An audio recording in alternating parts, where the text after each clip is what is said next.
আমাৰ LP school এখনত 5টাৰ পৰা 6টা ক্লাছ থাকে, কিন্তু এলপি স্কুল এখনত কেতিয়াবা এজন শিক্ষক থাকে নহলে বা দুজন শিক্ষক থাকে। এতিয়া 6টা ক্লাছত এজন বা দুজন শিক্ষকে পাঠদান কৰোৱাটো কেতিয়াও সম্ভৱপৰ নহয়।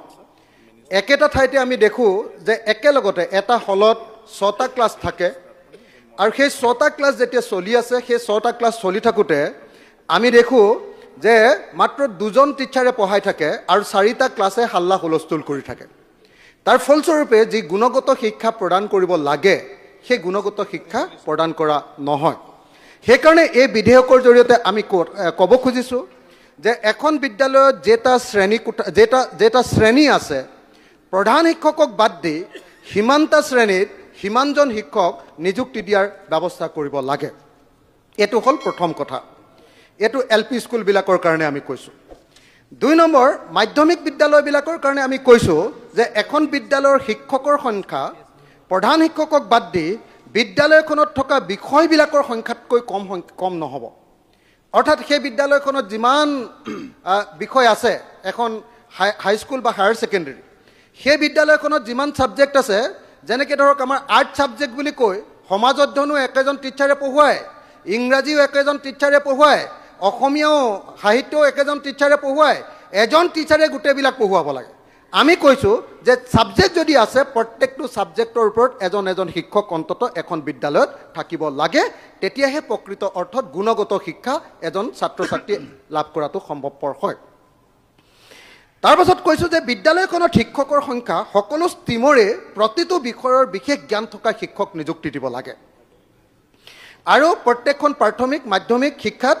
হিন্দী শিক্ষকৰ নিয়োগ কৰাটো ব্যৱস্থা গ্ৰহণ কৰিব লাগে। আমাৰ বহুত স্কুলত এতিয়াও হিন্দী শিক্ষক নাই, গতিকে হিন্দী শিক্ষকো নিয়োগ কৰাৰ ব্যৱস্থা কৰিব লাগে। আনহাতে শিক্ষকসকলে যাতে খুব সুন্দৰ পাঠদান কৰে, তাৰ কাৰণে শিক্ষকৰ প্ৰশিক্ষণ আৰু যোগ্যতা বৃদ্ধি কৰিবৰ কাৰণে বিভিন্ন ধৰণৰ ব্যৱস্থা ল'ব লাগে বুলি মই ক'ব খুজিছোঁ। তাত আছে প্ৰতিখন বিদ্যালয়ৰ উৎসৰ্গীকৃত শিক্ষাদান আৰু সুন্দৰ শৈক্ষিক বাতাবৰণৰ স্বাৰ্থত চৰকাৰে জাননীৰ জৰিয়তে বিদ্যালয়ৰ শিক্ষকক শৈক্ষিক কাম কাজ আৰু মিড ডে মিলৰ লগত জড়িত থকা কামৰ বাহিৰে অন্য কোনো অনাশৈক্ষিক কামত নিয়োগ কৰিব নালাগে।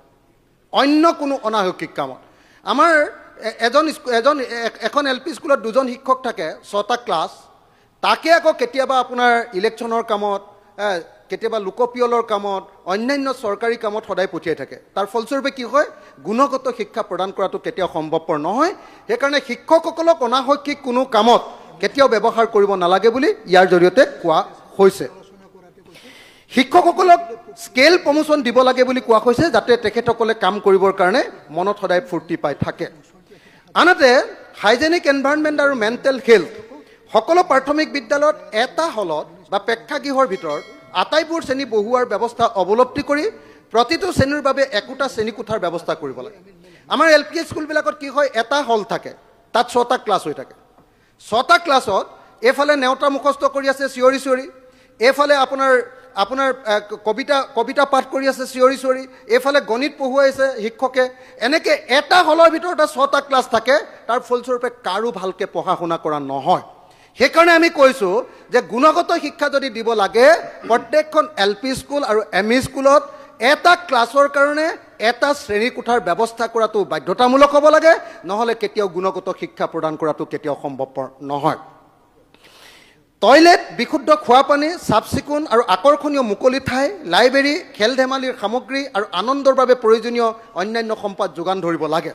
মূলতঃ প্ৰত্যেকখন এল পি স্কুলৰ সন্মুখত একোখনকৈ চিলড্ৰেন পাৰ্ক থকাৰ ব্যৱস্থা কৰিব লাগে, যাতে ছাত্ৰ ছাত্ৰীসকলে আনন্দৰ মাজেৰে, ফূৰ্তিৰ মাজেৰে, কথা বৰ্তাৰ মাজেৰে, হাঁহি ধেমালিৰ মাজেদি আগবাঢ়িব পাৰে। আৰু প্ৰতিখন বিদ্যালয়তে মেণ্টেল হেল্থ প্ৰভিজনবিলাকো ৰখাৰ ব্যৱস্থা কৰিব লাগে। স্মাৰ্ট ক্লাছ আৰু শিক্ষাৰ পাৰ্টিচিপেটৰী এংগেজিং ব্যৱস্থা এটা হোৱাৰ ব্যৱস্থা কৰিব লাগে।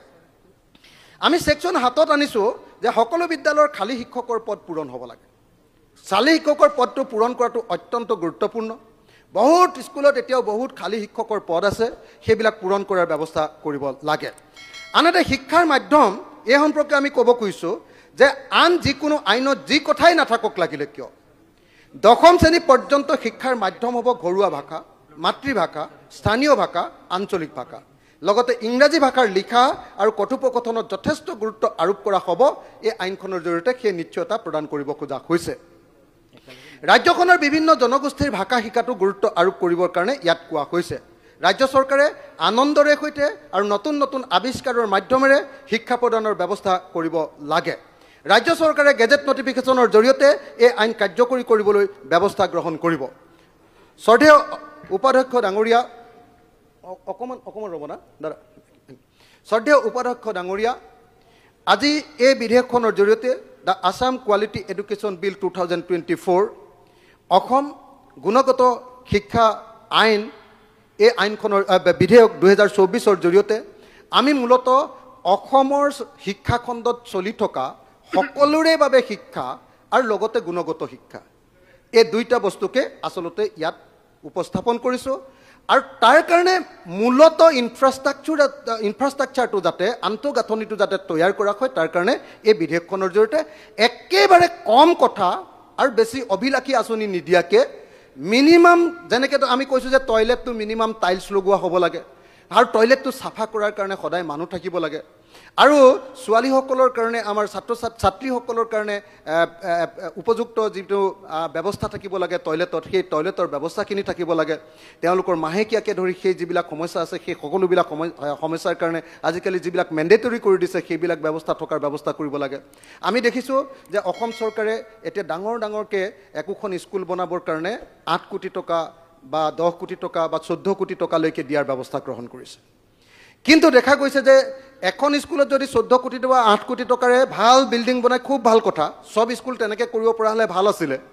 কিন্তু মোৰ এনেকুৱা বিশ্বাস যে অকল এখন বা দুখন স্কুলত তেনেকুৱা ডাঙৰ বিল্ডিং বনোৱাতকৈ যদি সেই সমষ্টিটোত তেনেকুৱা এই যে 4খন বা 2খন স্কুল দিছে তাৰ পইচাখিনিয়ে যদি তাৰ গোটেই স্কুলবিলাকৰ ইনফ্ৰাষ্ট্ৰাকচাৰখিনি বনাই দিলেহেঁতেন তেতিয়াহ'লে আমি এটা গুণগত শিক্ষাৰ পিনে যাব পাৰিলোহেঁতেন শিক্ষকসকলক যদি নিয়মীয়াকৈ প্ৰশিক্ষণৰ দিয়াৰ ব্যৱস্থা গ্ৰহণ কৰিলেহেঁতেন আৰু একদম লেটেষ্ট একদম পৃথিৱীৰ শেহতীয়া যিবিলাক টেকন'লজি তেওঁলোকৰ লগত শিক্ষকসকলক সেই জ্ঞানবিলাক দি যাতে শিক্ষকসকলে একদম আমাৰ গাঁৱৰ ভিতৰতো যাতে আমেৰিকাৰ নিচিনাকৈ এটা শিক্ষা লাভ কৰিব পাৰে একদম আপ টু ডেট শিক্ষা এটা শিক্ষকজনক যাতে বছৰত এবাৰমান ট্ৰেইনিং দিয়াৰ ব্যৱস্থা আৰু ভালকৈ ক্লাছ হৈছে নে তাৰ ইনস্পেকশ্যনৰ ব্যৱস্থা তাৰ ব্যৱস্থা গ্ৰহণ কৰিবলৈ মই আকৌ এটা ৰিপিট কৰি সামৰণি মাৰিব খুজিছোঁ সেইটো হ'ল 6টা ক্লাছত 6জন শিক্ষক দিবই লাগে তাতকৈ এজনো কম শিক্ষক হোৱাকৈ এজনীয়া বা দুজন এতিয়া কিন্তু কৈ আছে কি আমাৰ যিমান 30:1 এই অনুপাতত আছে কিন্তু এখন স্কুলত যদি 60জন ল'ৰা আছে দুজন শিক্ষক দিলে 6টা ক্লাছ কেনেকৈ চলাব গতিকে 6টা ক্লাছৰ কাৰণে 6জন শিক্ষক আৰু এজন প্ৰধান শিক্ষক এইটো দিলেহে ভাল এখন স্কুল হ'ব আৰু হলৰ ভিতৰতে গোটেই একেলগতে 6টা ক্লাছ পঢ়াই থাকিলে সেইখন আৰু কোনো পধ্যে ভাল শিক্ষা নহয় এই মিনিমাম কামকেইটা কৰিবৰ কাৰণে অসমৰ শিক্ষামন্ত্ৰী মহোদয় আৰু বিশেষভাৱে অসমৰ আমাৰ দীৰ্ঘকালৰ শিক্ষামন্ত্ৰী আৰু বৰ্তমানৰ মুখ্যমন্ত্ৰী মহোদয়ক এই ব্যৱস্থাখিনি গ্ৰহণ কৰিবৰ কাৰণে মই যিহেতু বিৰোধী পক্ষৰ বিধায়ক এইখন হয়তো মোৰ জৰিয়তে কেতিয়াও গ্ৰহণ কৰাটো সম্ভৱ নহয় তেখেতসকলে কেতিয়াও আমাক ভোট নিদিব সেইকাৰণে এই বিলখনকে বা অন্য ভাষাতে হ'লেও